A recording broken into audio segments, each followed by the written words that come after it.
Muy buena tarde. Saludo con especial afecto y admiración a las personas que me hacen favor de estar en esta audiencia virtual convocada por la Escuela Judicial Electoral del Tribunal Electoral del Poder Judicial de la Federación.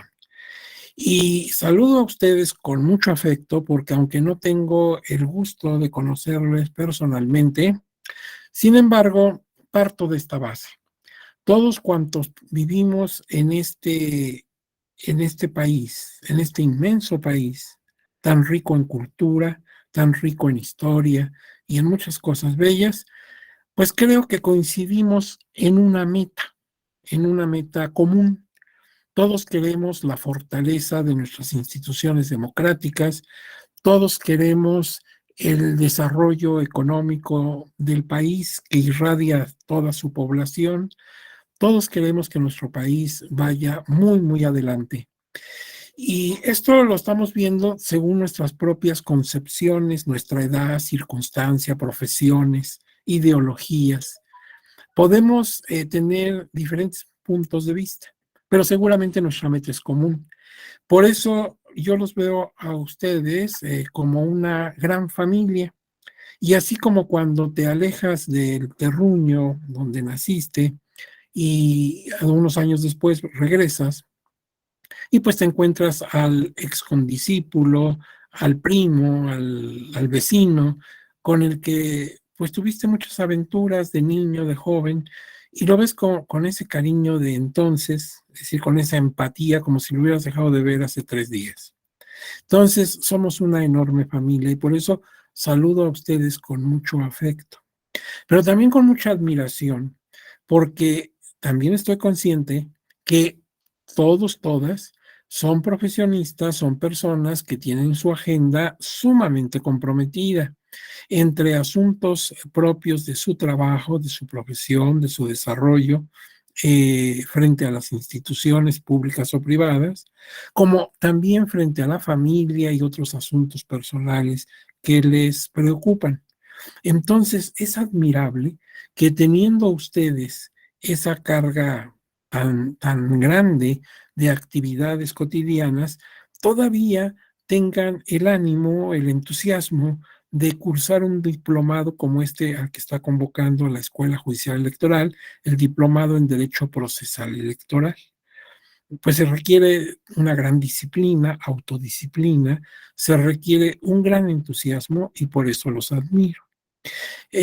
Creo que esta clase que vamos a impartir hoy y que vamos a continuar con la temática el día de mañana, pues creo que eso es la primera intervención en el diplomado. Por la temática que me tocó, aprecio que es la primera clase. Y entonces, bueno, pues les estoy deseando que este diplomado les sea muy útil, que les haga pues mucho provecho y sobre todo que despierten ustedes inquietudes, dudas, entusiasmo por seguir profundizando en estos temas. Por otro lado, quiero aprovechar este foro magnífico para dar públicamente las gracias a las señoras y señores magistrados que integran la Sala Superior del Tribunal Electoral del Poder Judicial de la Federación, así como a la doctora Gabriela Rubalcaba y su staff de colaboradoras y colaboradores, porque todas estas personas han tenido la generosidad, la amabilidad de confiarme la impartición de este tema frente a ustedes, que es un compromiso muy grande. Entonces, mi gratitud y mi reconocimiento pleno. Y les quiero comentar que a lo largo de lo que vamos a ver en esta primera temática, es probable que conforme yo vaya desarrollándolo, pues tengan ustedes algunas preguntas, algo que no les quede muy claro, o bien algunos comentarios, porque todos ustedes son profesionistas, muchos están trabajando en instituciones que tienen que ver con lo electoral, y entonces, pues han visto cosas, han tenido lecturas, han escuchado conferencias y podrían también aportar algún comentario que enriquezca la temática. En este caso, no es necesario que tengamos tanta formalidad. Basta con que me interrumpas, o sea, actives tu micrófono y me pidas la palabra. Enseguida que yo me percate, te concederé la palabra y estaré atento a escuchar lo que tú nos quieras decir y obrar en consecuencia. Así que no tengan, pues, la idea de que esto es, con esa formalidad, ¿verdad? Tú simplemente acciona tu micrófono, interrúmpeme, no hay problema, y ya me dices que quieres hacer un comentario o, en su caso, una pregunta, ¿de acuerdo? Bueno, pues vamos entonces a ver.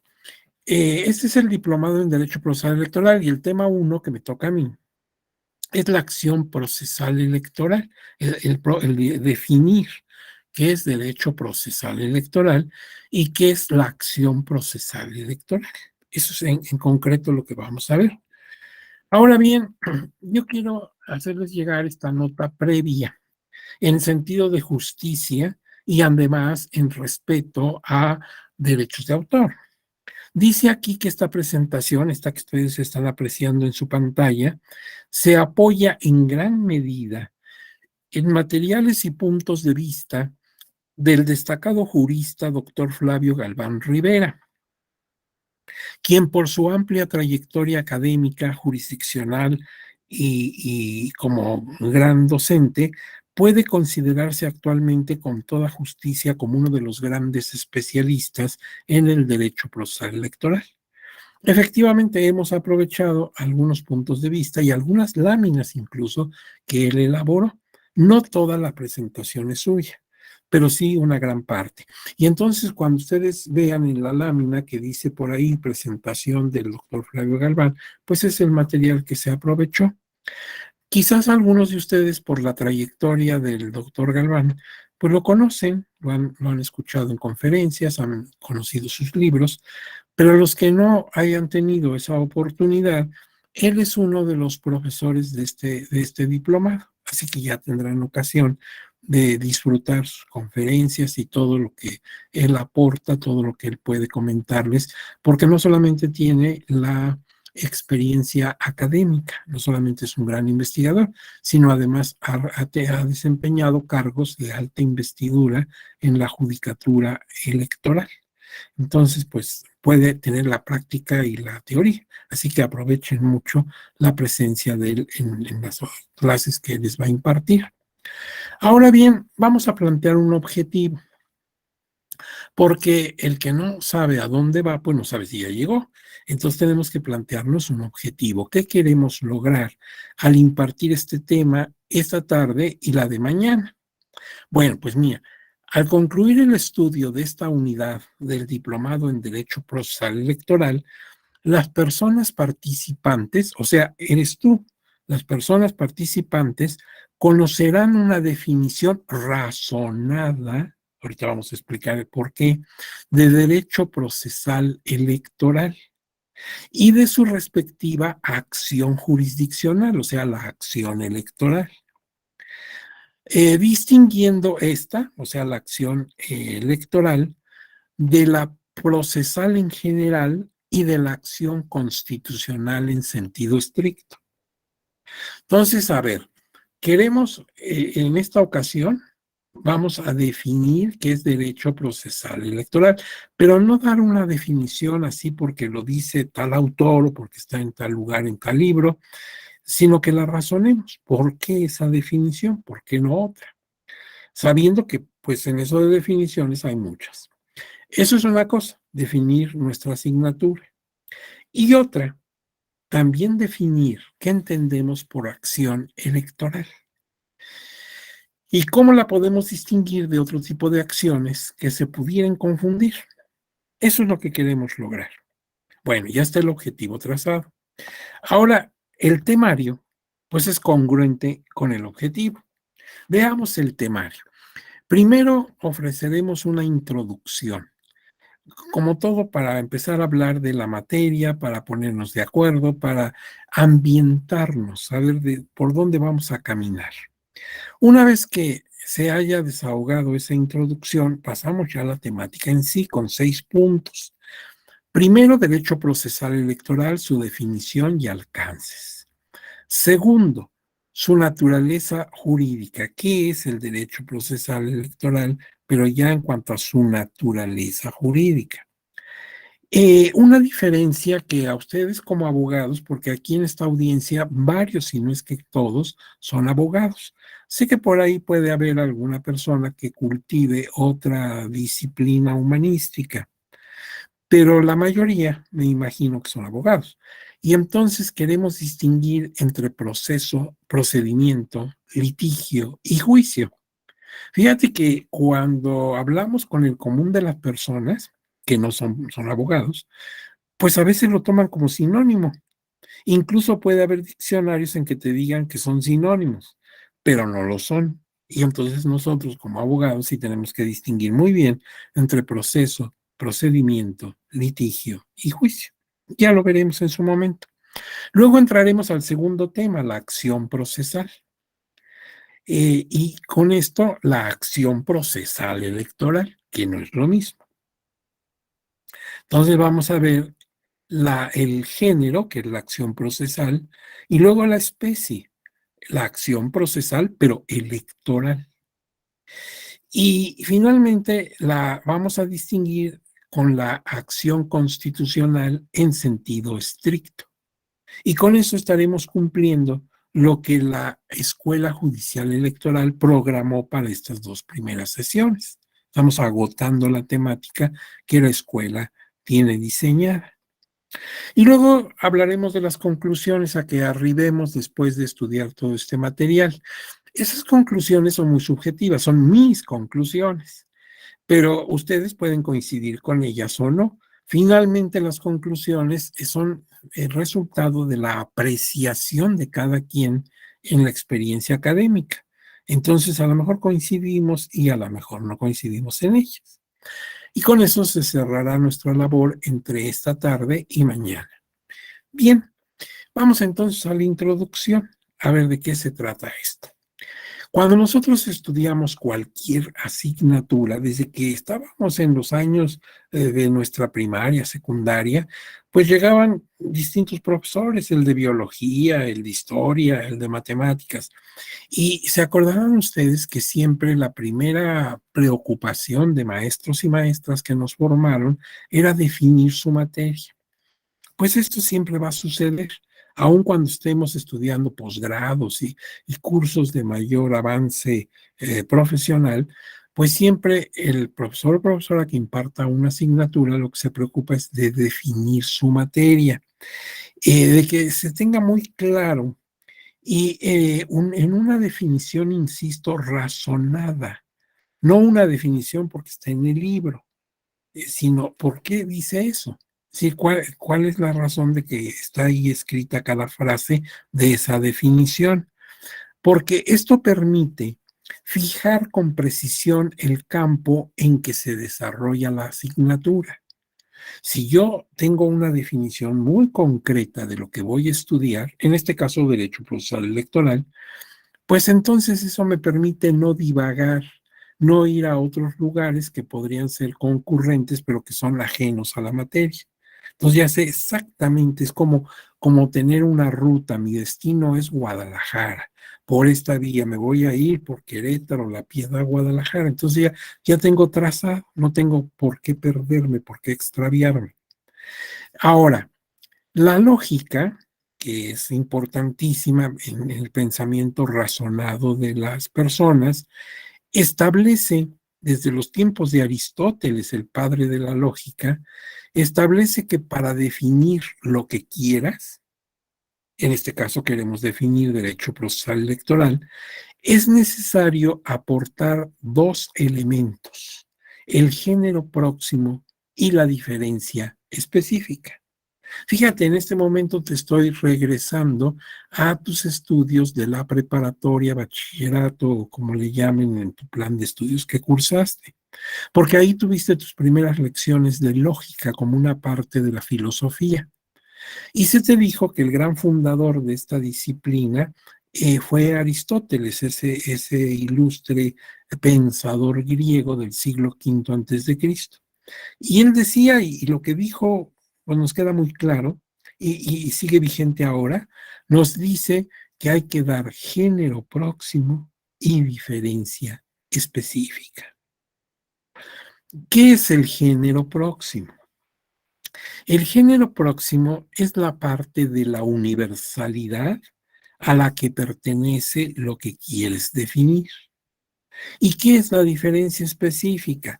Son las características, calidades o cualidades que distinguen al objeto dentro de otros que comparten su género próximo. A ver, esto es así textual.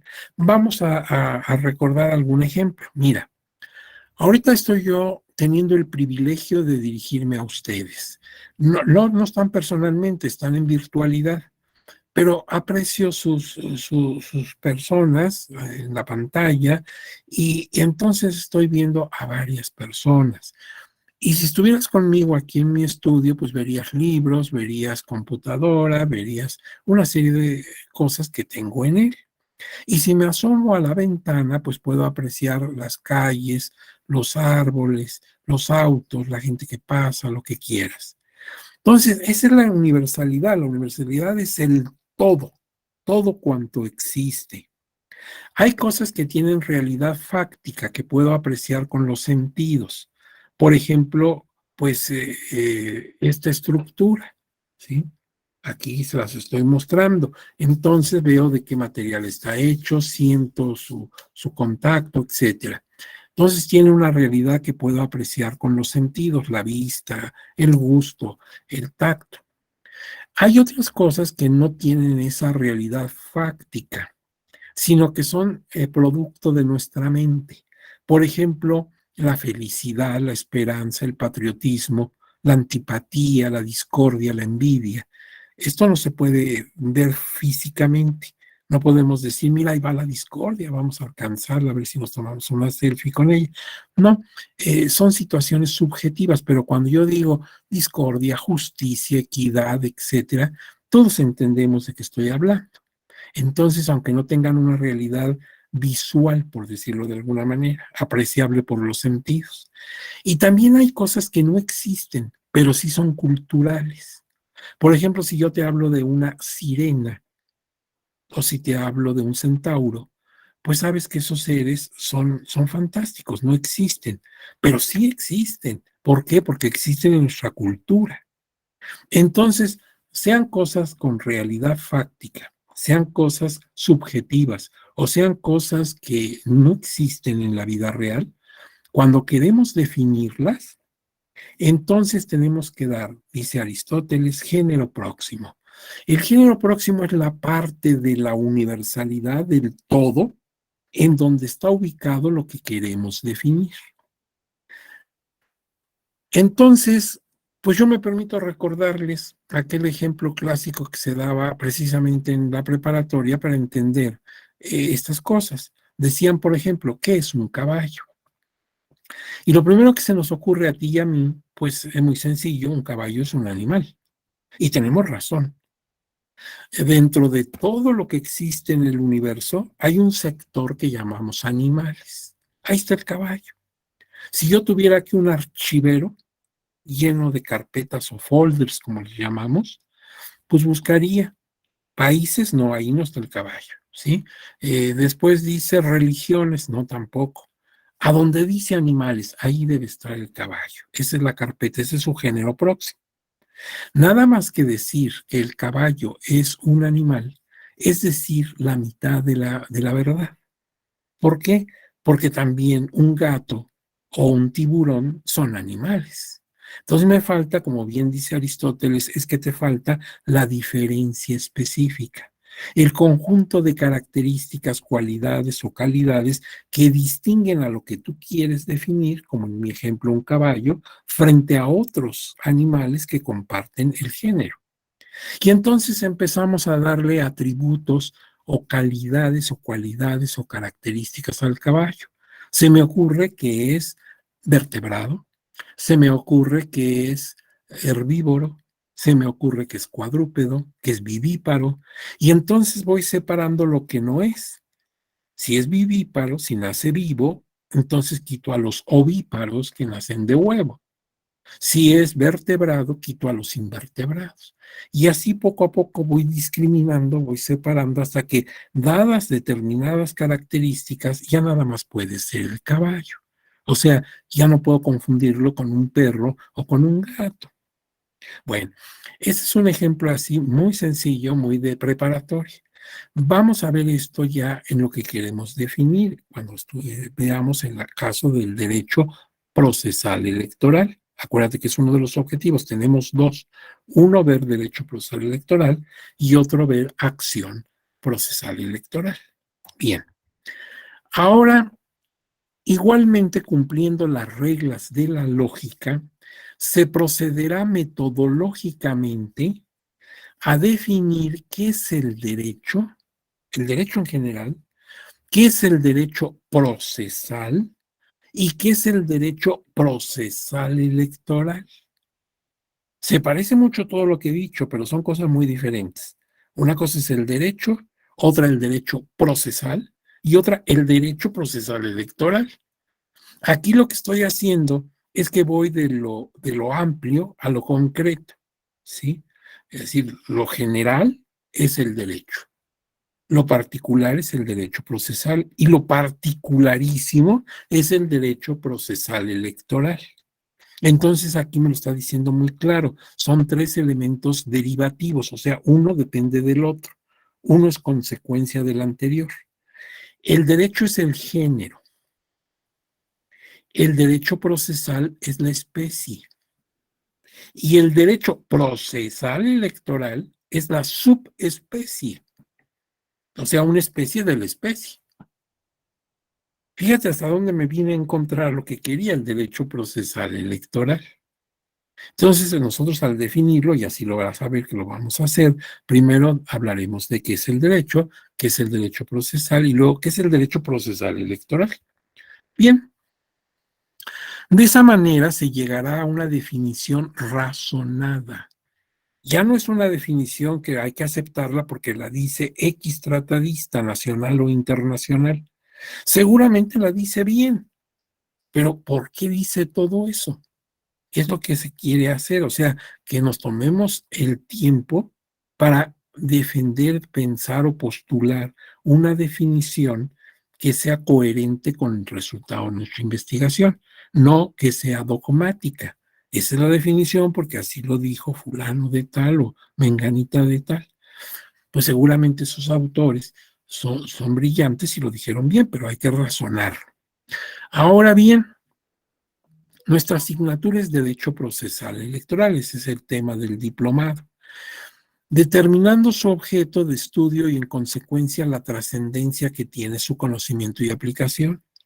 Porque si alguien te pregunta, ¿tú tomaste el diplomado de Derecho Procesal Electoral que ofrece la Escuela Judicial Electoral? Sí, claro. Aquí está mi diploma, yo lo cursé, fueron tantas sesiones, yo las acredité con mi asistencia y con mi trabajo. Ah, muy bien. Oye, ¿y qué importancia tiene eso? ¿Eso para qué? ¿De qué te va a servir? Bueno, pues precisamente lo que queremos ahora despejar. Sabiendo exactamente qué es el derecho procesal electoral, podremos entender si tiene o no trascendencia y en qué medida, en qué impacta con tus habilidades profesionales. Posteriormente, se procederá a diferenciar los términos jurídicos de proceso, procedimiento, litigio y juicio. Sí importa mucho que los tengamos muy claros. Seguramente muchos de ustedes lo entienden perfectamente, pero no está de más que lo recordemos. Y analizar la naturaleza jurídica de la acción procesal como el acto inicial de un proceso judicial, así como las características que tiene dicha acción en el proceso litigioso en materia electoral. Porque este derecho procesal electoral que estás estudiando en este diplomado te va a enseñar a lo largo de las distintas sesiones que existen varias vías impugnativas. La Ley General del Sistema de Medios de Impugnación en materia electoral, que es, digamos, la ley esencial para quien ejerce la judicatura en materia procesal electoral o para quien litiga en esa materia, pues es la ley fundamental, aparte, claro, de la Constitución y de otras leyes. pero el caballito de batalla, si así lo queremos pensar, es la Ley General de Medios de Impugnación en materia electoral. Y entonces, si nosotros vemos esa ley como la vas a ver tú en este diplomado, te vas a dar cuenta que tiene muchas vías impugnativas. Hay un juicio electoral, hay un juicio de protección de los derechos políticos electorales del ciudadano, hay un juicio de revisión constitucional electoral, un recurso de revisión y otro de apelación y otro de reconsideración. Entonces, bueno, son muchas vías impugnativas. Claro, cada una de ellas tiene sus elementos de procedencia y de competencia. Sí, sirven para distintos fines. Pero entonces, pues todos ellos parten de una acción. Es lo primero que hay que hacer, interponer tu acción para que se ponga en marcha toda la maquinaria de la justicia en materia electoral. Por eso es muy importante que tengamos bien estudiada la acción electoral. Ahora bien, con eso termina la introducción, ya tenemos una idea muy clara qué es lo que vamos a hacer. Pues empecemos por definir qué es el derecho procesal electoral y también cuáles son sus alcances, qué importancia tiene esta disciplina. Bueno, entonces empecemos, como lo dijimos en la introducción, por hablar del derecho. La primera palabra de esta terminología, derecho procesal electoral, pues la primera palabra es derecho. Bueno, entonces derecho. Derecho significa muchas cosas, puede tener muchos significados. Vamos a tomar la acepción que nos interesa esta tarde. Entre las acepciones de la palabra derecho, pues lo podemos considerar como una ciencia humanística, no una ciencia natural. Las ciencias también se dividen entre otras formas, porque hay muchas clasificaciones de ciencias, tú lo sabes bien, pues una de las clasificaciones las hace ver como ciencias de la naturaleza y ciencias humanísticas. El derecho, no es una ciencia de la naturaleza, es una ciencia humanística, como la sociología, como la economía y otras más. Y esta ciencia estudia las normas y principios que regulan coercitivamente a la sociedad en una época y lugar determinados, tanto en su aspecto teórico como en el área específica de su aplicación. Esa es la definición. A ver, aquí pues voy a ver si efectivamente existe, como dijimos en la introducción, un género próximo. ¿Qué es el derecho? Su género próximo, tú lo estás apreciando en esta lámina que estás viendo en pantalla. Es una ciencia humanística. ¿Sí? Si alguien me pregunta así a bote pronto, ¿usted es profesor de Derecho Electoral? Sí. Oiga, ¿y qué es el derecho? Pues así, de primera instancia, para responderte así a bote pronto, pues el derecho es una ciencia humanística. Ahí tengo el género próximo. Y ya no puedo confundirlo con una ciencia de la naturaleza, ya no lo voy a confundir con biología, por ejemplo. Nada más que el derecho no es la única ciencia humanística. Como te decía hace un momento, también la sociología o la economía lo son. Entonces ahora tengo que dar la diferencia específica. ¿Y esa dónde está en la definición? Cuando dice que estudia y de ahí, después de estudia, todo lo demás que está escrito hasta donde dice su aplicación. Si yo leo todo eso, ahorita lo voy a hacer claro, eso solamente lo hace el derecho. Ya no lo puedo confundir con economía, ni con sociología, ni con ciencia política, porque eso solamente lo hace el derecho. A ver, es una ciencia humanística, género próximo. Diferencia específica, va a estudiar principios y normas que regulan coercitivamente a la sociedad en una época y lugar determinados. Sí, así se habla del derecho mexicano o del derecho francés. Y se habla también del derecho actual, ¿sí? El derecho vigente o el del derecho histórico, como si estudio el derecho azteca, por ejemplo. Se trata de normas y todos como abogados sabemos lo que es una norma, como una regla de conducta, o también principios, que estos principios son de orden filosófico-jurídicos, como el concepto de justicia, de equidad, de bien común, etcétera. Entonces, el derecho estudia normas y principios que regulan coercitivamente, o sea, con la fuerza del Estado, coercitivamente a la sociedad en una época y lugar determinados.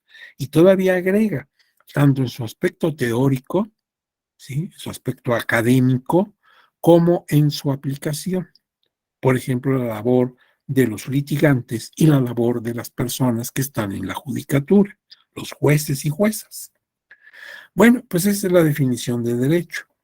Ahora bien, la palabra derecho deriva del latín directum, que a su vez deviene del sánscrito, que es una lengua que se habló en los primeros tiempos de la humanidad. En sánscrito se dice ius. Por eso nosotros los abogados, siempre que vemos esas tres letras ius, sabemos que se refieren al derecho, como lo entendían en la antigüedad, ius, que significa recto o que no se aparta del camino correcto. Esto ya no es latín, esto es sánscrito, de donde a su vez se derivó el latín. El derecho es entonces un área del saber humano y se constituye como un fenómeno único y específico, pero por razones de especialización se divide en tres grandes sectores. A ver, el derecho es un solo campo. Haz de cuenta que fuera una sola caja donde vamos a contener el estudio de esas normas, principios, etcétera, que regulan a una sociedad. Pero debido a la necesidad de especializarnos, porque el derecho es vasto, es muy grande, muy amplio, se está constantemente modificando, entonces requerimos especialidad. Ya es muy difícil ser abogado general, ya nos vamos a especialidades. Somos penalistas, fiscalistas, laboristas, etcétera, igual que en la medicina. Y es muy difícil ser médico general. La verdad ya es el mundo de las especialidades médicas, cardiología, pediatría y todas las que se te ocurran. Entonces, el derecho es un solo fenómeno, un solo sector del conocimiento, pero por especialidad las vamos a dividir en especialidades. Y esas especialidades, como tú recuerdas, se agrupan en tres grandes sectores: derecho público, derecho privado y derecho social. Y tú sabes perfectamente que el derecho público se refiere a todas aquellas normas y procedimientos en los que forma parte con su autoridad el Estado. Entonces hablo del derecho constitucional, del derecho administrativo, del derecho fiscal. En cambio, hay áreas que corresponden a los particulares, a las personas físicas o colectivas en calidad de particulares, de gobernados. Y entonces hablo del derecho privado, como es el campo del derecho civil, por ejemplo. Y consecuente con los cambios que ha tenido la política interna de México y de otros lugares, hablamos ahora de derecho social, en donde se ubican disciplinas que nacieron de aquel gran movimiento revolucionario de 1910 y años subsecuentes, donde se trató de reivindicar los derechos de ciertos grupos sociales, como trabajadores, campesinos, etcétera. Entonces aquí quedaría comprendido el derecho agrario, por ejemplo, el derecho del trabajo y el derecho de la seguridad social. Bueno, pues entonces tenemos tres cajas donde vamos a ir acomodando las especialidades. Una será la caja del derecho público, otra del derecho privado y otra del derecho social. Ahora, en cada una de esas cajas, que ya de suyo son especialidades, me voy a entonces a encontrar otras especialidades. Entonces me voy a encontrar el derecho mercantil, el derecho electoral, el derecho procesal electoral y muchos más. Algunas de esas disciplinas son muy antiguas. Por ejemplo, el derecho civil o el penal tienen siglos de existencia. El derecho penal es viejísimo, es de las primeras especialidades. La humanidad empezó por determinar qué conductas eran ilícitas, no se deseaban, había que combatirlas, y entonces con eso surge el derecho penal. Así que, pues es muy, muy antiguo ese derecho. Y en cambio hay otras disciplinas que van surgiendo con la modernidad. Por ejemplo, el derecho aeronáutico, ¿sí? El derecho cibernético. Pues esos derechos son muy recientes, están surgiendo ahora con toda la tecnología que tenemos. Por eso muchas personas recurren a una metáfora, ¿se acuerdan? Dicen, el derecho es un solo árbol y las especialidades son ramas.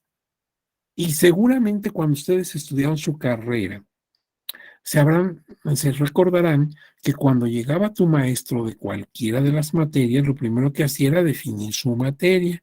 Y muchas veces decía, el derecho penal es una rama del derecho. Y el derecho que te gusta mercantil es una rama del derecho. Siempre hablaban de ramas. ¿Por qué? Porque estaban usando una metáfora. Y una metáfora afortunada, porque sí, el árbol es el derecho, el tronco. Y de ahí salen las especialidades. Algunas son ramas muy gruesas porque son muy viejas, como el derecho penal que decía yo, o el derecho civil que data desde la época del derecho romano. Y algunos son apenas unos retoñitos que van surgiendo, como ese derecho cibernético, por ejemplo.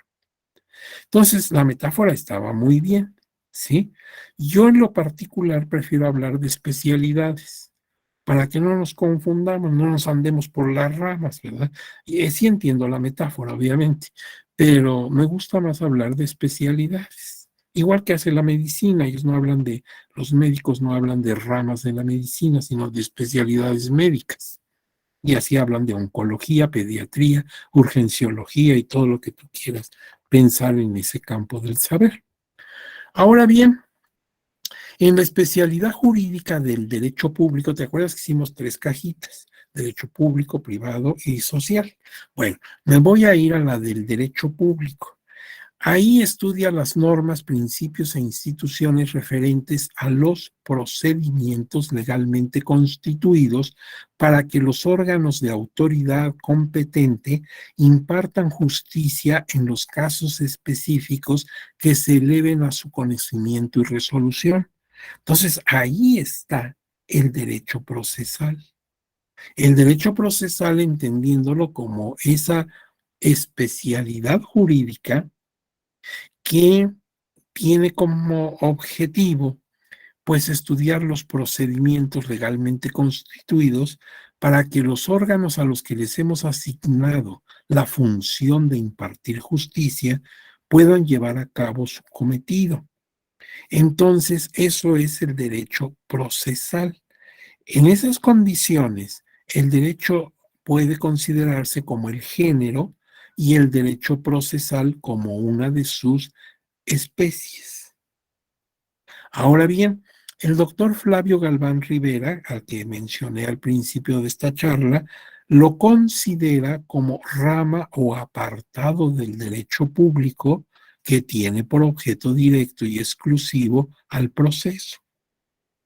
Y está bien lo que dice el doctor Flavio, pues sí, porque ya vimos que primero hemos separado a el derecho en tres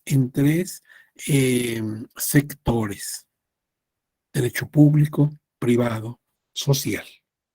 Bueno, me voy a donde dice derecho público y ahí está un derecho que, como dice el doctor Flavio, se dedica a exclusivamente estudiar el proceso, pero el proceso judicial queda perfecto, es una especialidad. Entonces, como dice en el penúltimo de los párrafos de esta presentación, de esta lámina, en esas condiciones el derecho puede considerarse como el género y el derecho procesal como una de sus especies, porque también hay derecho constitucional, derecho administrativo, derecho fiscal y muchas más. Bueno, Ahora vamos a ver ya definiciones dadas por autores. Por ejemplo, el propio doctor Flavio nos hace mención de Claria Olmedo Jorge. Y entonces nos refiere de qué libro lo tomó y cómo lo define don Jorge Claria Olmedo. Pues dice él, mira, derecho procesal, así a secas, procesal, es la ciencia jurídica que en forma sistemática estudia los principios y normas referidos a la actividad judicial cumplida mediante el proceso por los órganos del Estado y demás intervenientes para la efectiva realización del derecho sustantivo, organizando la magistratura con determinación de sus funciones para cada una de las categorías de sus integrantes y especificando los presupuestos, modos y formas a observar en el trámite procesal. Bueno, aquí está esa definición y una definición que la está dando una persona tratadista, no una persona que no tenga estudios. Don Jorge Claria Olmedo. Esta definición, pues es válida, tú la podrías dar, por ejemplo, si te hicieran un examen, que en este diplomado, en lugar de hacer un trabajo o un ensayo, no sé, te pidieran hacer un examen y te dijeran, a ver, danos la definición de don Jorge Claria Olmedo sobre derecho procesal. Y a lo mejor tú la repites así sin que te falte una sola palabra. Bueno, pues es válido porque te apoyaste en este autor que se está citando. Nada más que una definición debe ser, entre otras cosas, muy concreta, porque esta definición, a ver, no pienses como alumno, piensa como maestro o maestra. Esta definición es muy difícil que la recordemos. En un examen no la podrías dar así con tanta facilidad. Hay gente que tiene una memoria privilegiada, seguramente tú eres el caso, pero no todos tienen ese don. Entonces imagínate nada más para aprendértela y reproducirla, decirla textualmente, pues está difícil. Porque en esta definición lo que se está haciendo es ya desarrollar todo el proceso judicial. Por ejemplo, mira, dice por aquí, habla de los órganos del Estado y demás intervenientes. Sí, porque tú te vas a dar cuenta en este diplomado, en tus clases subsecuentes, que hay medios impugnativos en los que, ¿qué crees? Quien conoce y resuelve no es una autoridad judicial, sino una autoridad administrativa. Te lo adelanto, ¿verdad? Esto lo verás dentro de algunas clases. Pero, por ejemplo, en la Ley General del Sistema de Medios de Impugnación en materia electoral, que te dije es así como el caballito de batalla, que siempre hay que tener a la mano para resolver en cuestiones de materia electoral, pues te vas a dar cuenta que ahí el primer medio de impugnación de que trata esa ley, que regula esa ley, es el recurso de revisión. Es el primero, es el uno. Ya después vienen todos los demás. Pero el uno, la revisión, es un medio impugnativo que conoce y resuelve no el tribunal, sino el Instituto Nacional Electoral, el INE. Y naturalmente el INE es una gran institución de la que estamos orgullosos en México por todo lo que ha hecho en favor de la democracia. Indudablemente, estamos orgullosos de nuestro INE, pero el INE no es una autoridad judicial. El INE es una autoridad administrativa. El INE hace elecciones y con eso ya tiene más que suficiente misión. El INE se creó para organizar las elecciones. Sin embargo, puede conocer y resolver el recurso de revisión. ¿Cómo? Pues el INE tiene una estructura muy compleja. Tú la vas a estudiar cuando veas el recurso de revisión. Y entonces te vas a dar cuenta que hay órganos jerárquicamente superiores e inferiores, como si fuera una escalera. Entonces la regla es que en el recurso de revisión, el órgano superior revise lo que hizo el inferior. ¿Y eso para qué? Pues para que tome cualquiera de las decisiones posibles, que son tres: confirmar, modificar o revocar lo que dijo el inferior. O sea, estuvo bien lo que dijo, confirmó. Estuvo un poco bien, hay que cambiarlo, modificar. No estuvo bien, revocar. Son las tres opciones posibles. Pero no es el tribunal el que resuelve, sino el propio INE dentro de sí. Nada más que el inferior es revisado por el superior. Por eso en esta definición pues no deja de ser efectivo lo que dice. Dice, los órganos del Estado, o sea, los jurisdiccionales, como el Tribunal Electoral del Poder Judicial de la Federación en cualquiera de sus salas, regionales o superior, según sea la competencia, pero además podría no ser un órgano especializado en justicia. El INE no hace justicia, no es una institución para impartir justicia, sino para hacer elecciones. Sin embargo, hay ese caso de excepción.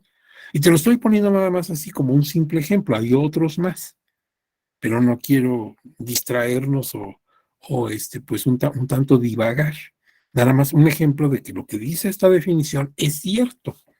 Nada más que dice muchas cosas, se mete en muchos vericuetos y eso hace difícil la comprensión de esta definición. Pero repito, si tú quieres apoyarte en ella para definir la materia, haces bien. ¿Por qué? Porque es un académico la persona que está aportando esto, no hay problema. Pero vamos a ver si hay otras definiciones. Mira, estamos aquí hablando ya no del derecho procesal electoral, sino del derecho procesal. Y aquí tenemos la definición de Aldo Bacre. También la aporta el doctor Galván. Dice, es una rama del derecho, ya sabemos eso de la rama de dónde deriva, de un lenguaje metafórico, que tiene por fin analizar la actividad que desarrolla el órgano jurisdiccional, los auxiliares, partes y terceros en la necesidad de alcanzar la creación de una norma particular a través de la sentencia que ponga fin al litigio y logre la paz social.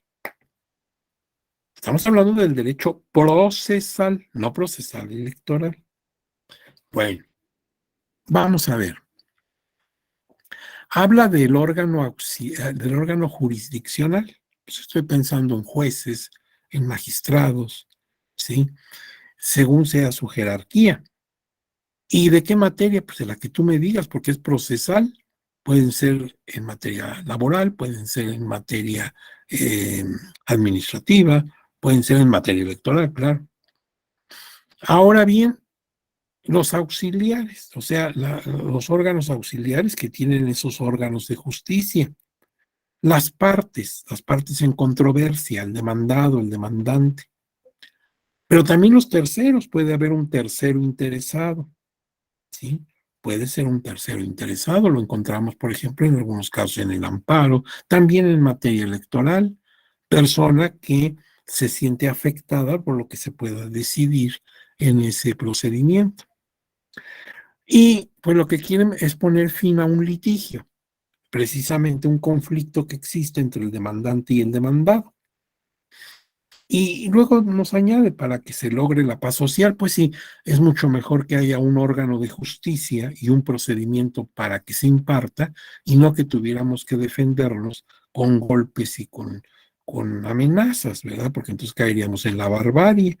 Defiéndase cada quien como pueda, ¿no? Por eso existen los órganos de justicia. Bueno, sí tiene razón este autor en cuanto dice del derecho procesal. Ahora bien, yo observo aquí que entonces me está hablando de litigio, me está hablando de juicio, está hablando de muchas cosas y por eso tengo que distinguir después juicio, litigio, etcétera. Veo aquí otra definición de derecho procesal. En este caso es de un famoso de dos famosos tratadistas procesalistas, don Rafael de Pina Vara y don José Castillo Larrañaga. Bueno, son dos autores muy conocidos en el medio mexicano. Seguramente tú cuando estudiaste tu carrera, si eres abogado, oíste hablar de estos tratadistas, Rafael de Pina Vara y José Castillo Larrañaga. Bueno, estos autores, ¿qué nos dicen? Dicen, primero, la expresión derecho procesal tiene dos significaciones distintas, aunque íntimamente relacionadas. Una se refiere al derecho procesal positivo o conjunto de normas jurídicas procesales.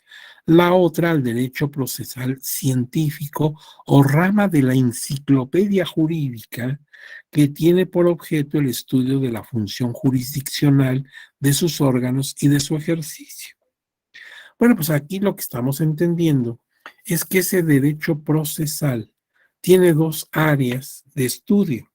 En una va a estudiar lo que se refiere a normas jurídicas del proceso, o sea, qué procedimiento tenemos que seguir ante un proceso. Por ejemplo, cómo se debe presentar la demanda, cómo se deben ofrecer, aceptar y desahogar las pruebas, cómo se debe elaborar la resolución o sentencia, qué efectos tendría esa sentencia. Esa es una cosa. Y la otra, pues establece la función jurisdiccional, cómo está la estructura de los órganos de justicia. Entonces me voy a la Constitución y ahí me encuentro que el Poder Judicial está integrado por Suprema Corte de Justicia de la Nación, Tribunal Electoral del Poder Judicial de la Federación y tribunales colegiados, jueces de distrito, etcétera. O sea, hay jerarquización, hay estructura en el Poder Judicial. Si tú lo observas primero, pues se está aplicando esto en la práctica, cómo se desarrolla un proceso. Y en la otra parte que se hace observar en esta definición es conocer la estructura de la justicia electoral, cómo está por dentro el Poder Judicial. Y fíjate, esta definición no la pierdas de vista. No, no es necesario que te la aprendas, nadie te la va a preguntar de memoria, pero no la pierdas de vista porque en este diplomado, después de hablarte de qué es el derecho procesal electoral, porque finalmente queremos caer ahí a procesal electoral, después se te va a hablar de los sujetos del derecho procesal electoral, quienes pueden estar dentro de un litigio procesal electoral, los partidos políticos, las coaliciones, los pueblos originarios, los ciudadanos, etcétera. Pero después de toda esa parte introductoria, tú vas a estudiar, esto es importante, la estructura del tribunal electoral. Haz de cuenta que fuéramos a visitar las instalaciones del tribunal electoral en la Ciudad de México, ahí en la avenida Carlota Armero, número 5000, y pues hiciéramos una visita guiada. Y ahí nos dijeran, mira, pues aquí está la sala superior, aquí están los cubículos de las señoras y señores magistrados, que son 7, etcétera, etcétera. Y te van a enseñar en un diagrama, quizás tal vez también en una presentación en pantalla, la estructura, como si vieras el motor, ¿sí? Pues así vas a ver todos los órganos, todas las estructuras que configuran el tribunal electoral, sus salas regionales, su comisión de administración, en fin, una serie de estructuras y órganos, y te dirían qué hace cada una de ellas, exactamente como si te enseñaran pues el cofre de un auto y te dijera cuáles son sus partes constitutivas y cómo trabajan para que tu auto marche. Entonces tiene razón la definición. Tú mismo aquí, como estás metido en el derecho procesal electoral, es bueno que conozcas cómo está estructurado el tribunal. Algunos lo saben muy bien porque incluso trabajan ahí, tienen algún cargo, entonces se conocen muy bien el tribunal, pero no todos tienen esa suerte, ese privilegio. Entonces hay que, pues, comentar cómo es la estructura del tribunal electoral. Ahora, la otra definición dice que el derecho procesal define y delimita la función jurisdiccional, establece los órganos adecuados para su ejercicio y señala el procedimiento o rito procesal. Fíjate qué extraño, porque cuando yo oigo la palabra rito, me figuro una serie de conductas que más bien tienen que ver con un dogma, ¿verdad? Hay un rito en la iglesia fulana o en la iglesia mengana, según la religión de que yo esté hablando. Pero en este caso, se está estructurando esta definición y habla de un procedimiento o rito procesal. Entonces, como ves, en todas estas definiciones que hemos ido dando, pues me puedo confundir entre proceso, procedimiento, litigio y juicio. Por eso hay que distinguirlo bien. Bueno, pues mira, como puede de verse, dice aquí el punto 2, vamos a ver la naturaleza jurídica y alcances del derecho procesal electoral. Como puede verse, el derecho procesal, el derecho procesal a secas es una especialidad que se ubica dentro del campo del derecho público, dado que la impartición de justicia es una función que específicamente corresponde al Estado a través de sus órganos de gobierno especializado. Efectivamente, si yo le preguntara a cualquier persona, ya no pienses en nosotros que somos abogados, que tenemos mucha idea de esto. Si le preguntamos a cualquier ciudadano ajeno a la profesión del derecho y le dijéramos, oiga, ¿a quién le toca impartir justicia en este país? Pues te diría inmediatamente, pues al Estado, al gobierno como elemento del Estado. No te toca a ti, ni a mí, ni a la señora que va caminando enfrente. La función, es una actividad de, de aplicar la justicia, es del Estado. ¿Y cómo la realiza el Estado? Ah, pues creando órganos específicos para impartirla. Por eso tiene una Suprema Corte de Justicia de la Nación, tiene un juez de distrito, tiene un tribunal electoral. Esos son los órganos especializados en eso, a eso se dedican, eso es lo que se les pide, que impartan justicia. Entonces, es cierto, corresponde al campo del derecho público, el derecho procesal, porque se refiere a la impartición de justicia, que es una función específicamente correspondiente al Estado a través de sus órganos de gobierno especializados, como la Suprema Corte de Justicia, por ejemplo.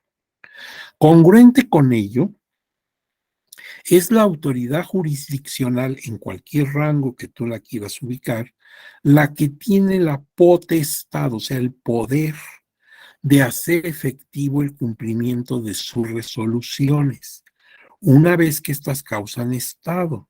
Es decir, que sobre ellas ya no es posible interponer acción alguna, por lo cual son finales y definitivas. Es por eso que en la división tripartita de funciones se habla del poder judicial. ¿Te acuerdas que Montesquieu fue el que propagó esta idea de los tres poderes, que ya los especialistas dicen, mira, no se trata de poderes, se trata de facultades? Bueno, ya es entrar en detalle fino. En el libro de Montesquieu, que conocemos como el espíritu de las leyes, Montesquieu nos habla de tres poderes: legislativo, ejecutivo, judicial. Bueno, pues se habla de poder y la autoridad está dentro de ese poder.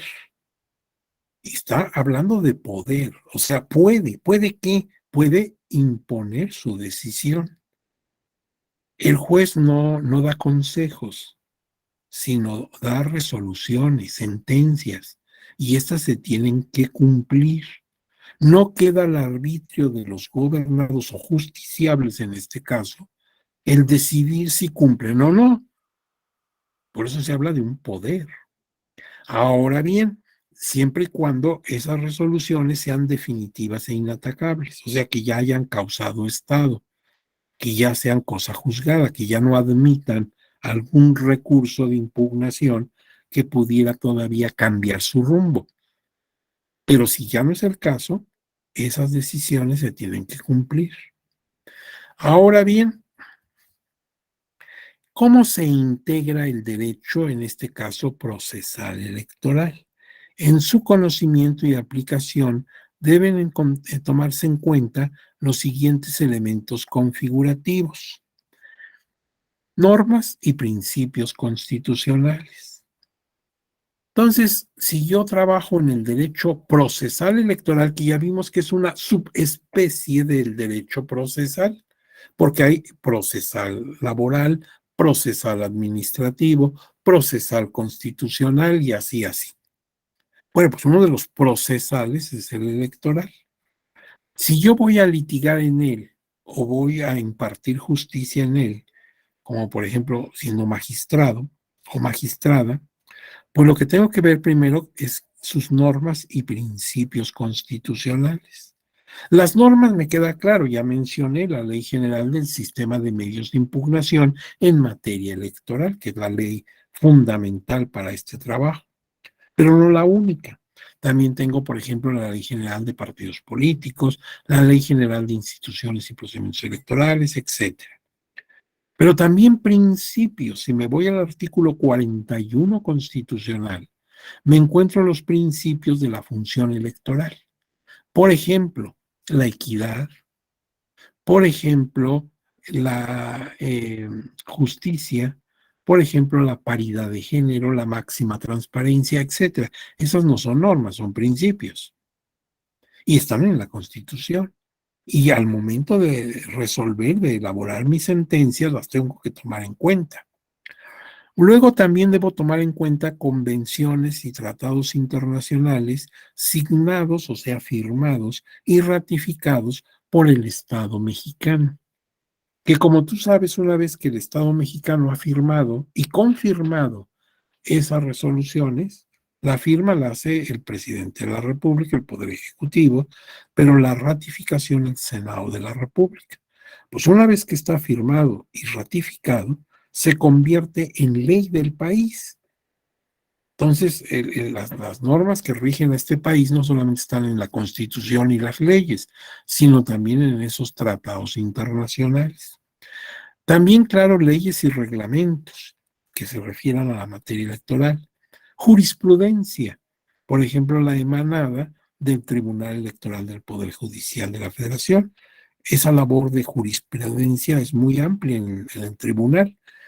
Constantemente está enriqueciéndose esa fuente, porque es una fuente del derecho, la jurisprudencia.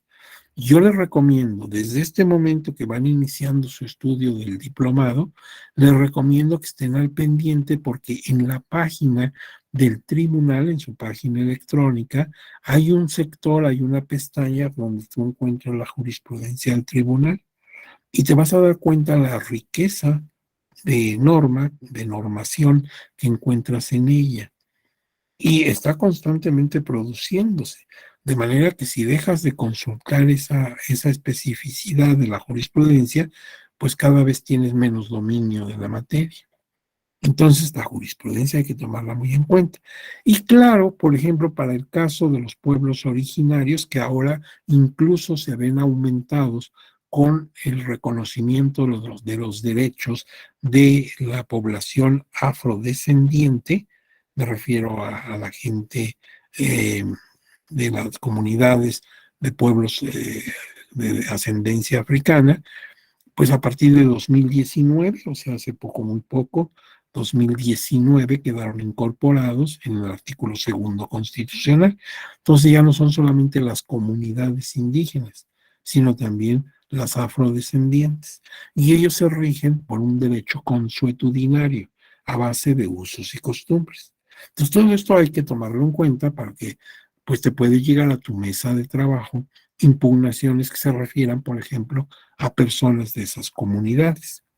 Ahora bien, notas, además del respeto irrestricto del régimen de derechos humanos reconocido y tutelado en la Constitución.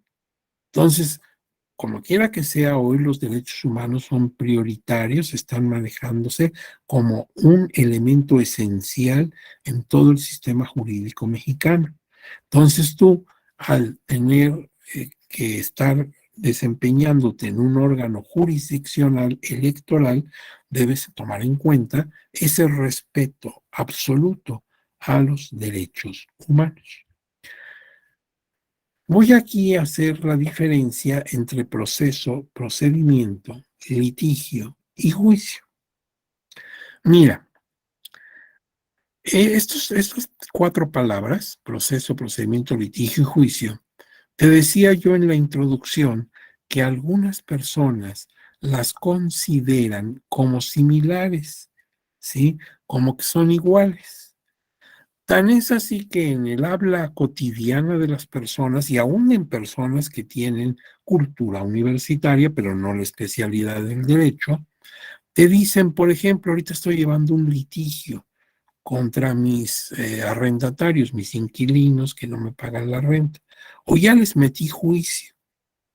Y entonces hablan de proceso, procedimiento, litigio y juicio como si fueran similares. Y no falta algún diccionario donde te lo dan como similar. Procedimiento, véase litigio, litigio, véase juicio, etcétera. Pero no es así.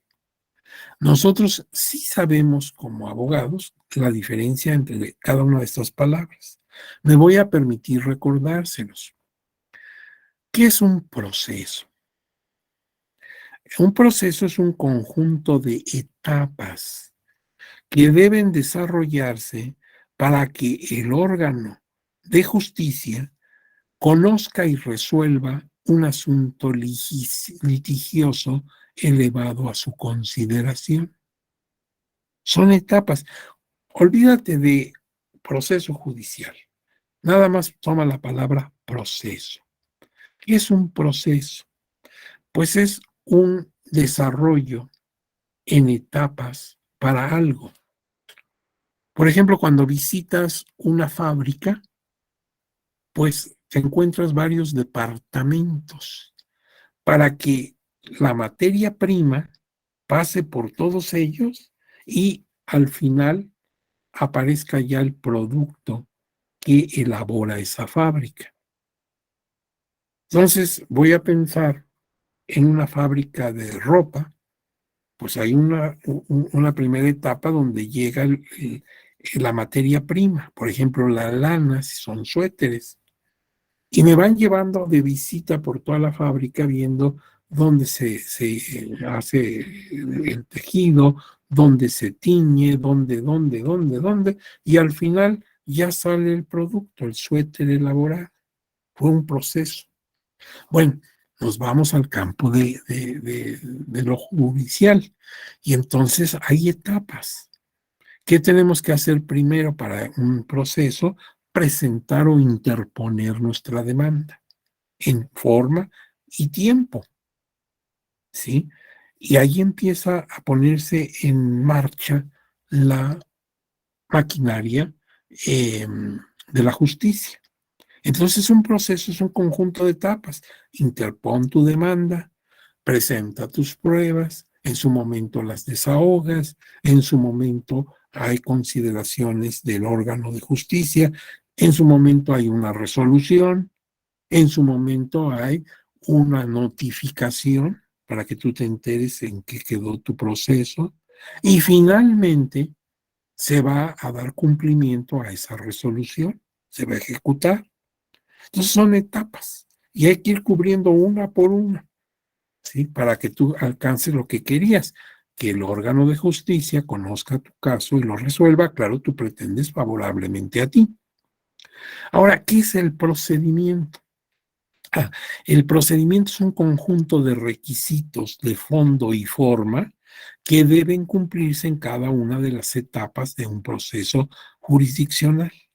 Ya vimos que el proceso es un conjunto de etapas. Pero en esas etapas hay en cada una requisitos. Unos son de fondo y otros son de forma. Entonces se tienen que cubrir esos requisitos. Por ejemplo, vamos a interponer la demanda, pero la demanda debe ser por escrito. Entonces ya te están señalando ahí que no puede ser verbal. Esa demanda, por ejemplo, en materia electoral, tú te vas a dar cuenta a lo largo del diplomado que a la vez que presentas la demanda, debes ofrecer pruebas. ¿Y eso por qué? Porque el proceso en materia electoral tiene muy breve plazo para conocerse y resolverse. Porque estás hablando, por ejemplo, de lo electoral, en donde irremediablemente va a llegar el día de la toma de posesión de los cargos. Entonces, a esas alturas debe estar resuelta la impugnación y no podemos alargar un proceso. Entonces, por eso, en algunos procedimientos, en algunos casos, los plazos son brevísimos, son hasta de horas. Por ejemplo, en materia de procedimientos sancionadores. Los plazos se cuentan por 48 horas, por 72 horas, etcétera. Es muy breve. Entonces, dado esa situación, pues es importante que a la vez que presentas tu demanda, ofrezcas tus pruebas y las presentes. Ya verán esos detalles en los aspectos finos cuando vayan desglosando los temas del diplomado que estás cursando. Entonces, el procedimiento es un conjunto de requisitos de fondo y forma que deben cumplimentarse en cada una de las etapas del proceso jurisdiccional. Por ejemplo, los medios impugnativos, salvo situaciones de excepción que marca la misma ley, deben entregarse físicamente ante la autoridad responsable, no ante el órgano resolutor, sino que tú tienes que presentar tu demanda ante el órgano que te causó perjuicio. Él es el que debe recibir y bajo su estricta responsabilidad debe hacer una serie de pasos. Debe publicar, debe dar aviso a la sala regional que corresponda o a la sala superior, etcétera, según la competencia. Entonces, todo eso es procedimiento. ¿Qué pasa si yo me equivoco y lo llevo directamente al tribunal? Pues está mal, porque el procedimiento implica que debo ir al órgano que me causó perjuicio. Repito, salvo situaciones de excepción. Entonces, por eso habla de procedimientos. Y por eso hay, por ejemplo, en otras materias, códigos de procedimientos. Código de procedimientos civiles, código de procedimientos penales, etcétera. Son requisitos de fondo y forma que se deben cubrir. Entonces ya no fue lo mismo proceso y procedimiento. Ahora, ¿qué es un litigio? Litigio es el conjunto de puntos controversiales que defienden en sus posiciones las partes contendientes en un proceso judicial. Entonces, cuando tú presentas tu demanda en un medio impugnativo electoral, pues esto va a ser notificado a la autoridad, por ejemplo, a la que tú estás impugnando por el acto o resolución que te está afectando. Ella debe entonces hacer un escrito, ¿sí? Un escrito de justificación de por qué tomó esa decisión, en qué se fundó, o sea, las razones de la autoridad. Yo estoy demandando al Consejo Distrital, bueno, pues el Consejo Distrital tiene también derecho a explicar sus razones. Y entonces cuando estén los documentos, el tuyo demandando y el otro justificándose, se puede encontrar en donde no coinciden, en donde se enfrentan, ¿sí? Y eso significa fijar la litis, exactamente dónde está la controversia. Imagínate que no fuera un asunto electoral, sino que tú dices que yo como tu inquilino no he pagado la renta de 3 meses. Yo digo que sí pagué esos 3 meses y estoy ofreciendo mis recibos del dinero que entregué. Bueno, pues vamos a ver si esos recibos son ciertos, son falsos, son apócrifos o no. Pero ¿qué pasa si yo contesto, oye, yo ni sé de esto porque yo no soy arrendatario, yo ni vivo ahí en la Ciudad de México, donde es el lugar donde según esto se está rentando? Yo vivo en Tuxtla Gutiérrez, Chiapas, y yo a este señor ni lo conozco, ni sé de qué se trata. Seguramente es una persona homónima con mi mismo nombre, pero no soy yo. Uy, pues ahí el problema está, ¿eres o no eres arrendatario? Por eso, al tener la versión de el demandante y el demandado, puedo ir así como haciendo un checklist y viendo, en esto coincide. Perfecto. En esto no coincide. Esa es la litis. Eso significa fijar la litis. Y es en donde se va a concentrar la atención del órgano de justicia. Lo que ambas partes acepten no es litigioso, porque los dos están de acuerdo. Si tú dices que me prestaste 1,000,000 de pesos y yo digo efectivamente me los prestó, pues eso no es litigioso. Lo que es litigioso es que tú dices que no te lo he pagado y yo digo que sí. Entonces, bueno, pues vamos a ver quién de los dos está en la verdad. Esa es la litis, el conjunto de puntos controversiales que defiende una parte y la otra. ¿Y qué es el juicio? El juicio es un razonamiento lógico-jurídico al que arriba el órgano de justicia para resolver una controversia que ha sido elevada a su consideración. El juicio lo hacen los jueces. ¿Sí? Jueces y juezas son los que hacen juicios. Ellos, después de conocer el asunto, de escuchar a las partes, de valorar las pruebas, van a determinar su posición. ¿A quién de los dos les va a conceder la razón y por qué? Claro, esto lo hace el juez. Entonces, es absurdo que yo como particular diga, voy a llevar un juicio, pues ¿desde cuándo soy juez yo? Los juicios no los hacemos tú y yo, los hace la autoridad judicial. Los juicios son la labor de los jueces. Nosotros no hacemos juicios como particulares. Entonces, fíjate que pues ya fue distinto proceso, procedimiento, litigio y juicio. Palabras que, como les digo muchas veces, en el común de las personas se utilizan como si fueran sinónimos, pero no lo son.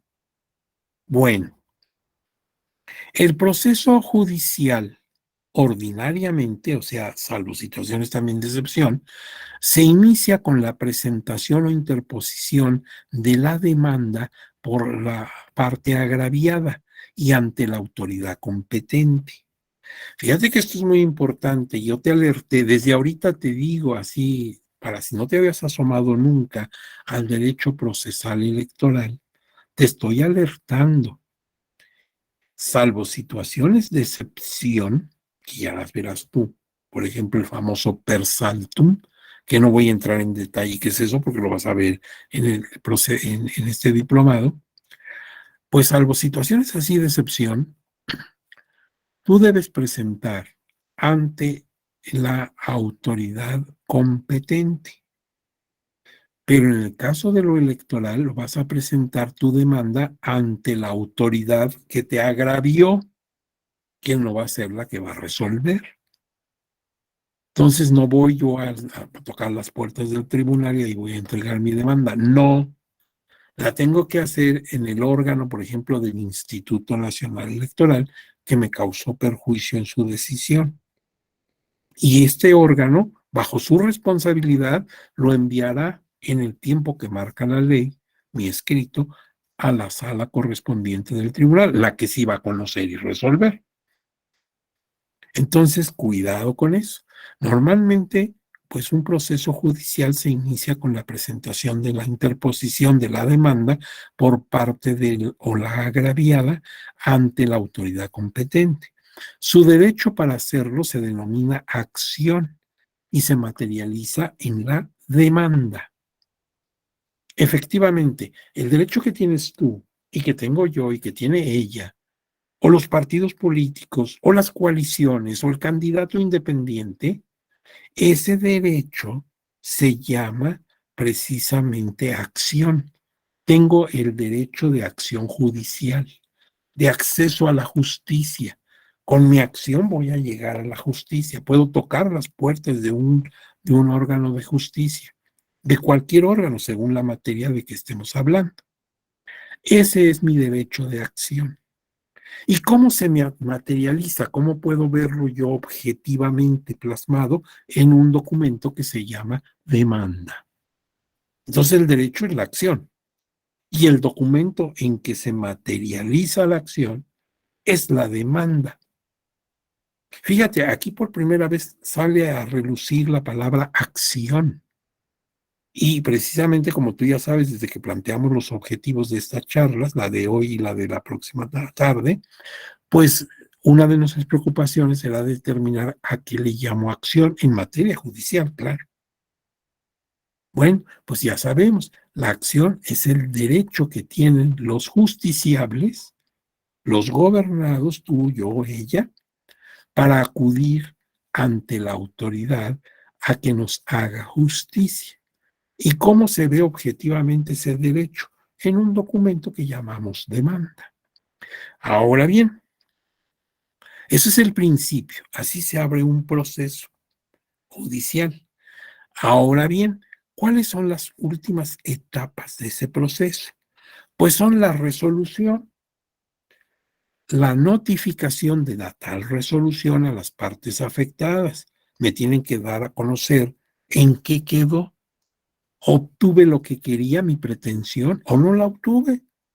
Y claro, todo esto debe estar fundado y motivado. En el texto de esa resolución se me va a decir por qué se me dio la razón o por qué no se me dio. Y con eso estoy cubriendo principios constitucionales de fundar y motivar la resolución. Entonces, primero, pues la resolución.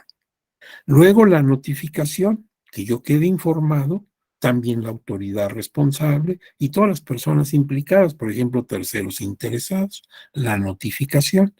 Y finalmente, la ejecución de la sentencia. Claro, ya sabemos cuando ésta sea definitiva e inatacable, porque mientras puedas apelar, mientras puedas ir a otra instancia, pues las cosas no han terminado.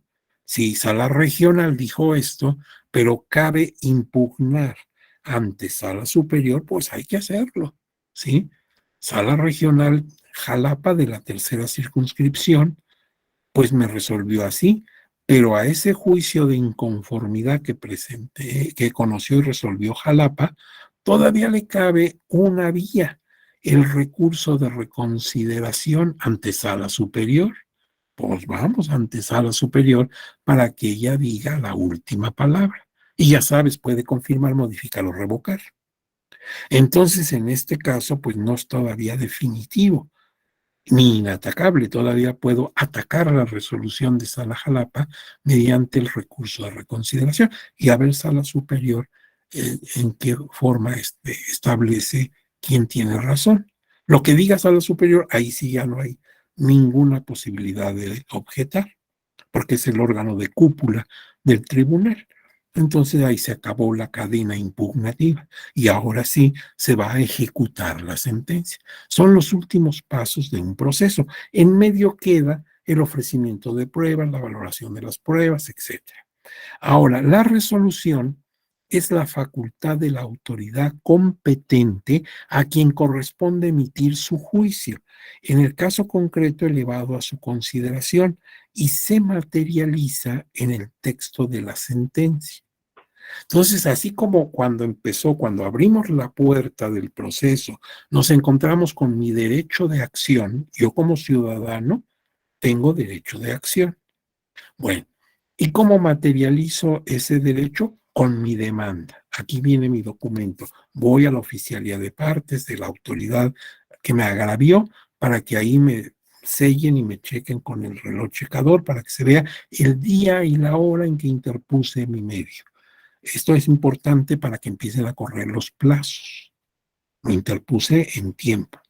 Bueno, eso es cuando se empieza. Cuando se acaba, dice esta lámina, cuando se acaba, entonces es el momento en que el juez decide, el juez resuelve. En este caso del Tribunal Electoral, el cuerpo de magistrados, el pleno de magistrados y magistradas de sala regional o de sala superior, según estemos hablando, toman la resolución. Quedan de acuerdo en cuáles son sus puntos de resolución.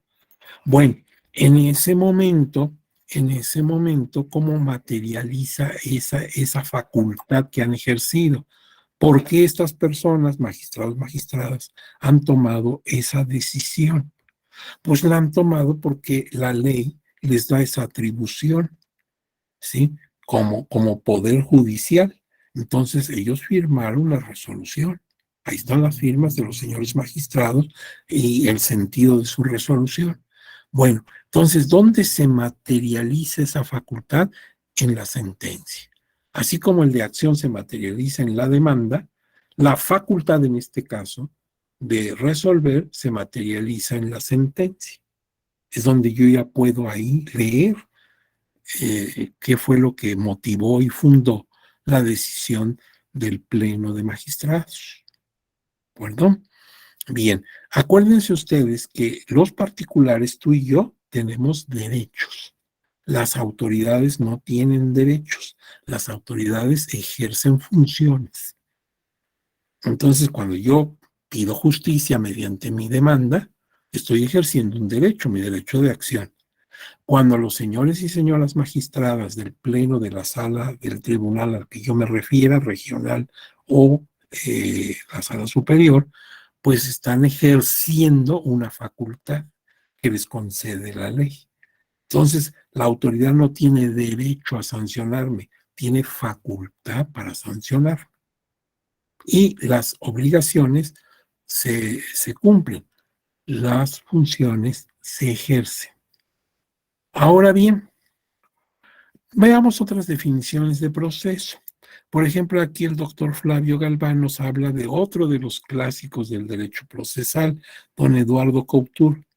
Él dice que proceso, dice, podemos definir el proceso judicial como una secuencia o serie de actos que se desenvuelvan progresivamente con el objeto de resolver mediante un juicio de la autoridad el conflicto sometido a su decisión. Si tú ves esto con calma, pues te das cuenta que tienes razón. Pues no en balde es una definición de Couture. Bueno, ahorita quizás la entiendas mejor porque ya hemos dado muchos elementos para que esto quede claro. Ahora bien, otra definición de proceso, en este caso del propio doctor Galván, él da su definición de proceso. Dice, proceso es un conjunto sistematizado de hechos, actos y procedimientos jurídicos de las partes directamente interesadas, de los terceros ajenos o vinculados a la relación sustancial, o sea, sustantiva y o procesal, y del órgano jurisdiccional competente, cuya finalidad consiste en resolver mediante la aplicación del derecho un conflicto de intereses de trascendencia jurídica calificado por la pretensión de una parte y la resistencia de otra. Todo lo que dice ahí sí es cierto. Nada más que ya nos está desarrollando todo el proceso. Por ejemplo, nos hace ver las partes involucradas. Ordinariamente, y tú lo vas a ver a través del diplomado, ordinariamente esas partes son el demandante, ¿sí? El actor, el que se queja de que lo agraviaron, la autoridad supuestamente responsable, que con su decisión está afectando el derecho del agraviado, y puede haber, no siempre hay, pero puede haber un tercero interesado. Entonces, en su definición, está ya metiendo todos estos elementos que sí se dan. Uh-huh. Ahora, tú en el diplomado vas a tener un tema que se llama reglas comunes. Por ahí, de alguna de tus sesiones, de las primeras sesiones, vas a hablar de las reglas comunes que se tienen que tomar en cuenta para cualquier medio de impugnación. Ya te dije que medios impugnativos electorales hay muchos, ¿sí? A manera de ejemplo, juicio electoral, juicio para la protección de los derechos políticos electorales del ciudadano, juicio de revisión constitucional electoral, y son varios. Bueno, pero independientemente de la vía impugnativa de que estemos hablando, hay reglas comunes para todos. Por ejemplo, que se presente por escrito. Por ejemplo, que se presente, salvo casos de excepción, ante la autoridad supuestamente responsable. Y así. Entonces, por eso, uno de los temas que vas a tratar en clases posteriores es el de las reglas comunes. Y ahí te vas a dar cuenta bien con ese manejo de las partes. ¿Cómo se llama al promovente, al actor, cómo se llama al tercero interesado, o sea, la persona que siente que le va a afectar. Te pondré un ejemplo para que no se quede a la duda. Mira, vamos a suponer que se hacen elecciones de qué te gusta, diputados federales.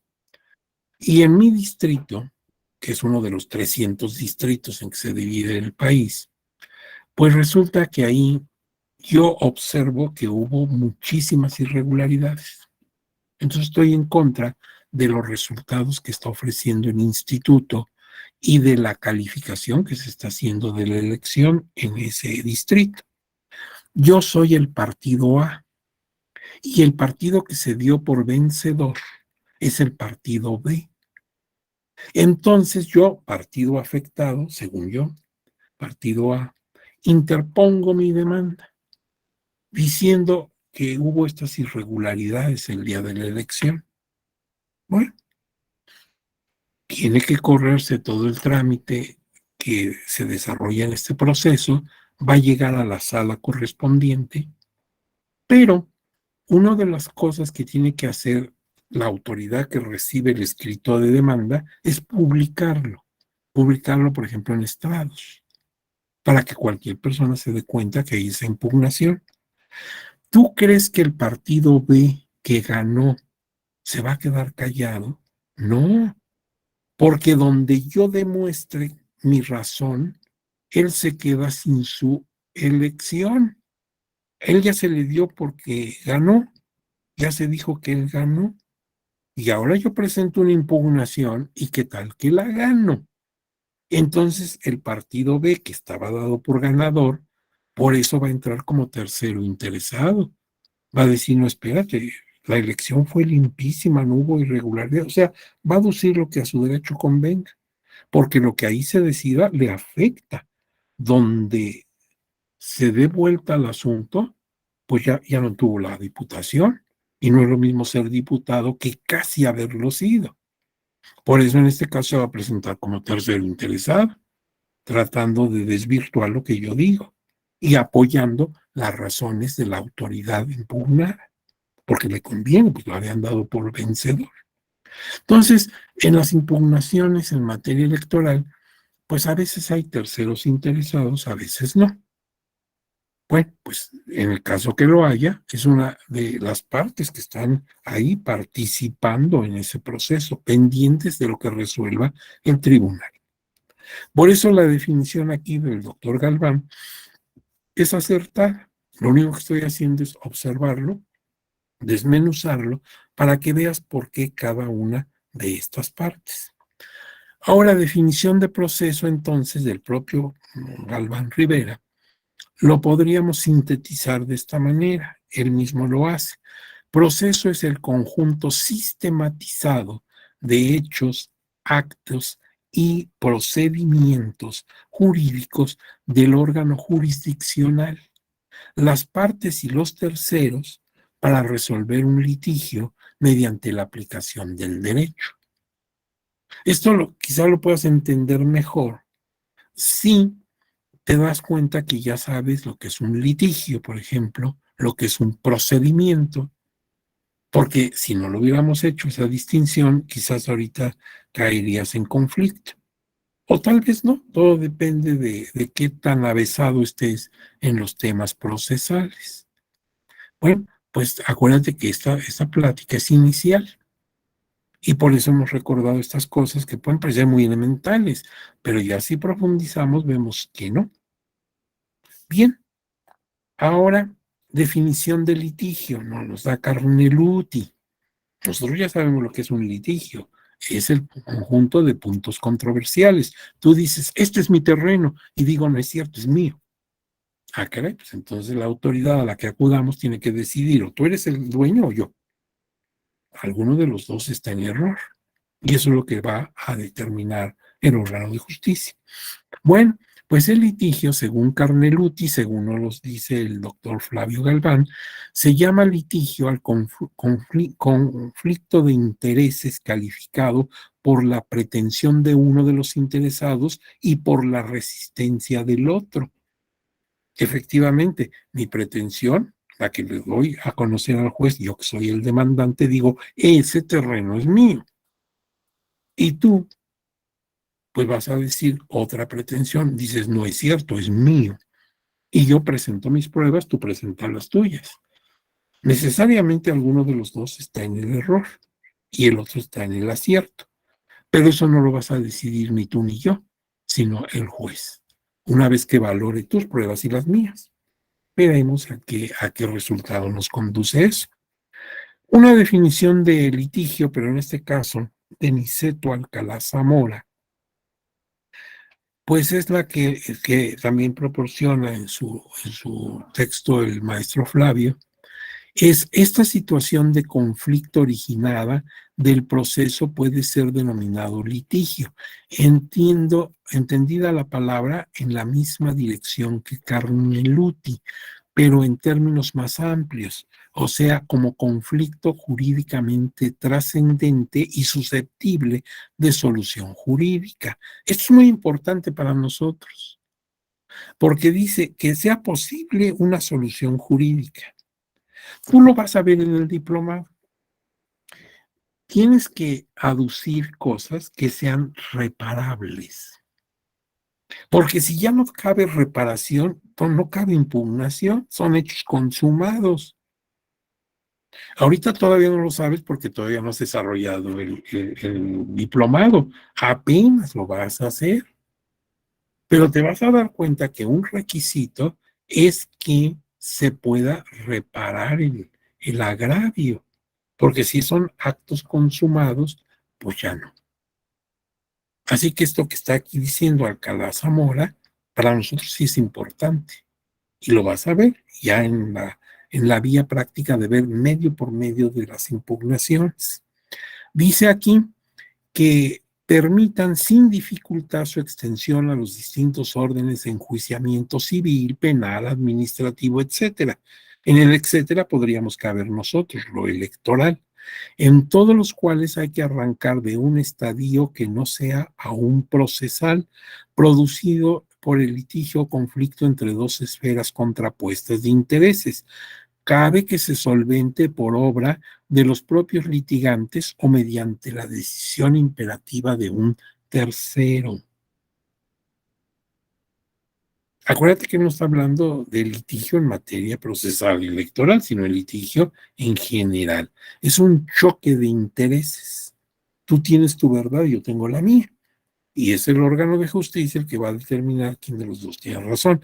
También aquí el doctor Flavio se pronuncia y dice, litigio es el conflicto de intereses de trascendencia jurídica, claro, intereses que tenga que conocer el derecho, calificado o caracterizado por la pretensión de una parte y la resistencia de la otra. Un poco sigue a Carneluti. Bueno, después de todo lo que hemos hablado, pues tal vez estás ahorita con muchas dudas. Y si yo ahorita interrumpiera la presentación y te pidiera a ti o a ti, a ver, dinos qué es el derecho procesal electoral, porque esa era la preocupación uno. Primero define qué es el derecho procesal electoral y luego defíneme acción electoral. Bueno, ahorita estamos apenas en el asunto uno. La acción la dejaremos claro para mañana. Pero a ver, procesal electoral. Estoy seguro que ahorita, después de haber estudiado, es decir, de haber visto la definición del maestro Flavio, del doctor Flavio Rivera, de haber visto la de Carneluti, de Niceto Alcalá Zamora, de tantos autores tan distinguidos, ya estás así como muy confundido. Bueno, para que te calmes un poquito, para que no te angusties, pues aquí tienes una cosa más sencilla, más concreta, a ver si te parece. Mira, el derecho procesal electoral es una subespecialidad del derecho procesal. Acuérdate que por eso fuimos caminando. ¿Qué es el derecho? ¿Qué es el derecho procesal? ¿Y qué es el derecho procesal electoral? Si te acuerdas. Entonces, hemos visto que el derecho procesal electoral es una subespecialidad del derecho procesal, que estudia las normas, o sea, leyes, principios filosóficos jurídicos que voy a entender por equidad, por género, ¿sí? Por paridad de género, etcétera. Instituciones, por ejemplo, el Tribunal Electoral del Poder Judicial de la Federación con sus salas. Procedimientos contenciosos, por ejemplo, el recurso de revisión o el de apelación o el de reconsideración. Y efectos que se refieren a las controversias que se presentan en el ejercicio de los derechos ciudadanos y en diversos aspectos relacionados directa o indirectamente con ellos. Fíjate, como estamos hablando de lo electoral, entonces son impugnaciones que se refieren al ejercicio que hacemos tú, yo, ella, como ciudadanos que somos. Por ejemplo, de votar o de ser votados en elecciones. Pero a veces no es directamente eso, sino aspectos que van relacionados con eso. Por ejemplo, ¿qué pasa si se ha elegido a una mujer indígena como alcaldesa de un municipio, de una comunidad indígena? Y cuando llega a tomar posesión de su cargo, cuando quiere tomar protesta de su cargo, está la población ahí impidiéndosela. Dicen que aquí nunca ha gobernado una mujer y que sus usos y costumbres no admiten que una mujer sea la que gobierne. El tribunal entra en ello. O sea, no se preocupa nada más de ver si la elección está calificada y fue correcta, sino también que tome posesión. Por eso dice directa o indirectamente relacionado con ello. Hay muchos aspectos, y aquí tú lo vas a ver, que no son directamente relacionados con cuestiones de votos, sino con otras cosas que aparentemente pues, son muy diferentes, como el financiamiento de los partidos políticos. Pues el derecho procesal electoral también conoce de eso. Las impugnaciones que se presentan en materia de manejo de financiamiento público por parte de los partidos políticos. Por eso aquí dice directa o indirectamente relacionados con el ejercicio ciudadano. Ejemplo, la negativa a registrar una candidatura. No quieren registrar tu candidatura y aparentemente no hay razones para. Bueno, pues tú vas a impugnar un JDC, un juicio para la protección de los derechos políticos electorales del ciudadano, porque te están negando la candidatura, o a expedir la credencial para votar con fotografía. No me quieren dar la credencial nada más porque dicen que soy muy feo. Ah, no, pues yo me JDC y voy a ver que me tienen que entregar mi credencial, ¿cómo crees que no? Pero también a no permitir la toma de posesión de un cargo público. Por ejemplo, te decía el caso de la alcaldesa que llega al municipio, al Palacio Municipal, y no la dejan tomar posesión de su cargo, que definitivamente hay que dárselo. O la obstaculizan su desempeño por violencia en razón de género. Ella ya es, por ejemplo, síndica y nunca la llaman a las juntas de cabildo, nunca le dan acceso a su oficina porque es mujer. No, el tribunal exige que pues tenga derecho a ejercer su cargo. Bueno, pues mira, ya han sido muchas cosas, ¿eh? Ya tienes muchas cosas en que pensar. Y yo creo que a estas alturas pues ya estás muy lleno de información y bueno, no te vaya a doler la cabeza. Mejor, ¿qué te parece si dejo de compartir? ¿Sí? La otra parte, la que vamos a hablar de la acción, pues lo haremos mañana. ¿Les parece bien? ¿Tienen alguna duda, alguna inquietud, algún comentario? Porque no vi que me interrumpiera. Ahora, si no se te viene a la cabeza, no te preocupes, mañana me lo puedes hacer. No crees que mañana voy a decir, no, esto se vio ayer y ya olvides. No, no, no, obvio que no. ¿Sí? Yo estoy para atenderte. Pero bueno, pues fíjate cómo fuimos caminando de lo obvio a lo cada vez más complejo. Y tal vez la última lámina que te ofrecí te ofrece una definición más cortita, más concreta, que podrías utilizar si lo tienes a bien y que, claro, lo puedes modificar para entender qué es el derecho procesal electoral. Pero todo esto porque ya tienes todo el antecedente, la diferencia entre procedimiento, litigio, proceso y juicio. Y por otro lado, ya hemos visto lo que dicen los grandes autores, algunos extranjeros como Carneluti, por ejemplo, y otros nacionales como el doctor Flavio mismo. Entonces te dejo todo ese bagaje para que tú lo reflexiones. Y mañana nos vamos a meter a un poquito más sobre el derecho procesal electoral, viendo sus fines, sus alcances, y luego enseguida nos metemos a la acción electoral. ¿De acuerdo? Voy a preguntarle, no sé si esté todavía el ingeniero. ¿Está usted, señor ingeniero? Ingeniero Cejudo, ¿está usted? Soy yo, doctor Alex. Ah, don Alex, qué gusto saludarlo. Don Alex, ¿en su chat no le ha llegado algún comentario, alguna duda, alguna inquietud? No tenemos alguna pregunta o algún comentario, entonces no sé si alguien de los asistentes quiera formularla. Bueno, si no es el caso, no se preocupe, podemos, aunque falta un poquito menos de 15 minutos para que termine la sesión, pues si quieren, si don Alex nos da autorización, podemos irnos. Si salen un poquito más temprano. Sí, ¿Verdad? claro, Les doctor, no hay alcanza ningún para problema. tomar una tacita de café. Y olvídense, si en la noche, a la mitad de la noche se despiertan, no se preocupen. Mañana me lo planteé. ¿Cuál es el problema? Muy bien. Don Alex nos da permiso. Claro está, doctor. Le mando un fuerte abrazo, como ya sabe, con todo mi cariño y gratitud. Y a ver si mañana, pues usted también nos acompaña. ¿De acuerdo? Sí, claro. Estuve aquí ya un poquito después de iniciar la sesión, solo que tuve un problema con la cuenta, por eso no pude iniciar. Inició el compañero ingeniero Cejudo, pero bueno, ya estuve aquí atento a la sala de máquinas. Y pues un gusto verlo de nueva cuenta, un gusto ver a todos y todas de nueva cuenta en las sesiones de la Escuela Judicial. Que tengan una tarde tranquila. Nos vemos, don Alex. Gracias por Hasta su... pronto, doctor, un abrazo.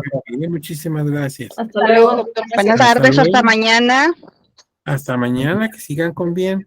Hasta luego, buena tarde. Muy buena tarde. Gracias, doctor. Que tenga buena tarde. Ya nos vemos.